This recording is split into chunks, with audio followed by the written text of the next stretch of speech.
Congress party అధికారంలోకి వచ్చిన తర్వాత రేవంత్ రెడ్డి గారు చెరువుల్ని, ప్రభుత్వ భూముల్ని వీటిని కాపాడటం కోసం హైడ్రా అని చెప్పి ఒక వ్యవస్థను తీసుకొచ్చారు.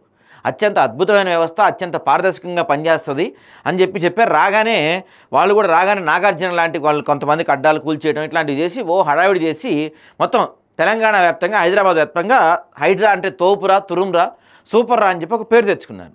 కానీ కాలక్రమేణా ఏమైందంటే హైడ్రా పెద్ద వాళ్ళ జోలికి వెళ్లకుండా పేదవాళ్ళు, బడుగు బలహీన వర్గాల వాళ్ళ జోలికి వెళ్ళటం, వాళ్ళ కడ్డాలు కూల్చేయటం, ఫుట్పాత్లు వాళ్ళపైన ప్రతాపం చూడటం మొదలుపెట్టారు. కొద్దికి మెల్లమెల్లగా హైడ్రా యొక్క విశ్వసనీయత తగ్గుతూ వచ్చింది. రీసెంట్గా ఒక వ్యక్తి ఆర్టీఏలో పిటిషన్ వేశారు. ఏమనంటే ముఖ్యమంత్రి గారు హైడ్రా కోసం 100 కోట్లు కేటాయించారు. ఆ 100 కోట్లు ఏమైనాయి, ఎటుపోయినాయి? ఇప్పుడు ఇదే క్వశ్చన్ మేము కూడా అడుగుతున్నామండి. మీరు 100 కోట్లు కేటాయించారు హైడ్రా కోసం, మరి ఆ 100 కోట్లు ఎటుపోయినాయి? ఎందుకు అడుగుతున్నానంటే ఇక్కడ చూడండి, పాపం హైడ్రా సిబ్బంది వీళ్ళు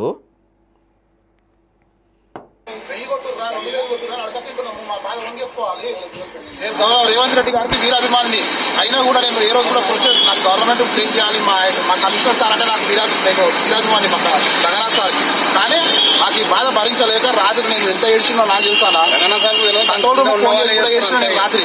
జీతం తక్కువ అయింది, ఎట్లా సార్ మాకు ఎట్లా తినాలి, ఏంటి నెలకు ఈఎంఐలు ఉంటాయి, ఇవన్నీ ఉంటాయి, ఏకదం 5,000 రూపాయలు జీతం తక్కువ అయితే ఏం చేస్తాం సార్? ఇంటి కిరాయిలు నెలకు 7,500 ఇంటి కిరాయి, ఎట్లా బతకాలి 2 పిల్లల్ని పెట్టుకొని?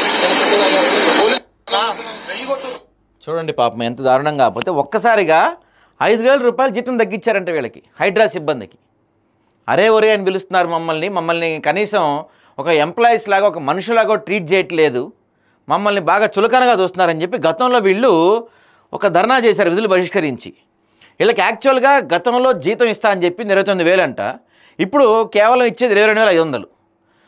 గతంలో 8 గంటలు మాత్రమే పని ఉండేది, ఇప్పుడు 12 గంటలు పని చేస్తున్నాం, తమకు కనీసం 45,000 ఇవ్వాలని చెప్పి వాళ్ళు అడుగుతున్నారు. ఇప్పుడు దాంట్లో కూడా దాంట్లోంచి కూడా ఇంకో 5,000 తగ్గించి జీతం ఇచ్చారంటండి.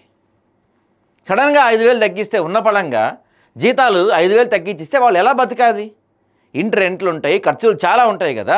అయినా మీకు గవర్నమెంట్ 100 కోట్ల ఫండ్ ఇచ్చింది కదా, కనీసం మీ ఉద్యోగులకి, హైడ్రా ఉద్యోగులకి జీతాలు ఇచ్చుకునే పరిస్థితులు లేరా? లగ్జరీ కార్లు కొన్నారు, అందరికీ యూనిఫామ్లు ఇచ్చారు, పెద్ద బళ్ళు కొన్నారు, మీరు మొత్తం ఒక వ్యవస్థ ఏర్పాటు చేసుకున్నారు. కోర్టు కూడా అడిగింది ఒకసారి, హైడ్రా మీరు వేసుకెళ్లే వాహనాలు చూస్తే ఏదో యుద్ధానికి వెళ్తున్నట్టు కనిపిస్తుంది, మీరు సమస్యల పరిష్కారానికి వెళ్తున్నట్టు కనిపించలేదని కోర్టు కూడా కొన్నిసార్లు వ్యాఖ్యానించారు. మరి ప్రభుత్వం మీకు 100 కోట్లు ఇచ్చింది, మీరు దుబారా ఖర్చు పెట్టారా? ఏం చేశారు? ఎందుకంటే సామాన్యులు వీళ్ళు చిన్న ఉద్యోగాలకు కూడా 5,000 జీతం కట్ చేసి ఇస్తున్నారంటే మరి ఆ 100 కోట్లు ఎటుపోయినాయి? ముఖ్యమంత్రి గారు లేకపోతే హైడ్రా కమిషనర్ రంగనాథ్ గారు ఖచ్చితంగా మీరు దీనికి సమాధానం చెప్పి తీరాలండి. ఆ 100 కోట్లు ఎటుపోయినాయి? ఎందుకు వీళ్ళకి 5,000 జీతం తగ్గించిస్తున్నారు?